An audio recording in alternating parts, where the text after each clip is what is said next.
સુરતમાં આરોગ્ય વિભાગનો સપાટો જોવા મળ્યો। સુરત શહેરમાં એક દિવસમાં મોટા પ્રમાણમાં એનાલોગ પનીરનો જથ્થો ઝડપી પાડવામાં આવ્યો। સુરતમાં 235 કિલો એનાલોગ પ્રોડક્ટ પકડાયા। અઠવા, રાંદેર અને ઉધના ઝોનના એના વિસ્તારમાં 14 જેટલી સંસ્થાઓમાંથી એનાલોગ પનીર, ચીઝ અને બટરનો જથ્થો પકડાયો છે। સુરત શહેરમાં એક દિવસમાં મોટા પ્રમાણમાં એનાલોગ પનીરનો જથ્થો ઝડપી પાડવામાં આવ્યો છે। સુરતમાં 235 કિલો એનાલોગ પ્રોડક્ટ પકડાઈ ગયા છે।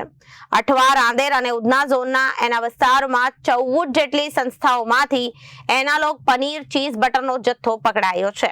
દરેક ઝોનમાં તપાસ માટે મનપા દ્વારા 3 થી 4 ટીમ બનાવવામાં આવી છે અને ઝુંબેશ સતત ચાલુ રહેશે। હું food safety officer BR Gumbat, Surat મહાનગરપાલિકા।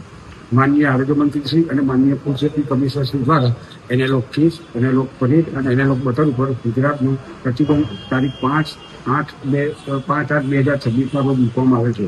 તેથી સુરત મહાનગરપાલિકા વિસ્તારમાં માનનીય કમિશનર સાહેબ અને માનનીય આરોગ્ય અધિકારી સાહેબની સીધી સૂચના અને માર્ગદર્શન હેઠળ સુરત મહાનગરપાલિકા વિસ્તારમાં analogue paneer, analogue cheese, analogue બટરની ઉત્પાદન, વેચાણ, સંગ્રહ કરતી સંસ્થાઓની સઘન તપાસણી હાથ ધરી અને તેઓમાંથી જો જથ્થો મળી આવે તો તેને નાશ કરાવવાની કાર્યવાહી હાલ ચાલુ છે। તે ઉપરાંત સુરત મહાનગરપાલિકા વિસ્તારમાં કેટરિંગનો વ્યવસાય કરતા તેમજ રેસ્ટોરન્ટનો વ્યવસાય કરતા લોકો દ્વારા એનાલોગ પનીર, એનાલોગ ચીઝ અને એનાલોગ બટરનો ઉપયોગ ના થાય તે માટે તેઓની પણ સઘન તપાસણી કરવાની કાર્યવાહી હાલ ચાલુ છે।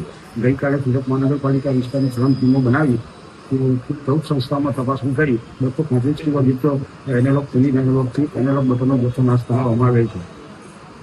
Reporter Arvind Rathod, Janadesh news, Surat.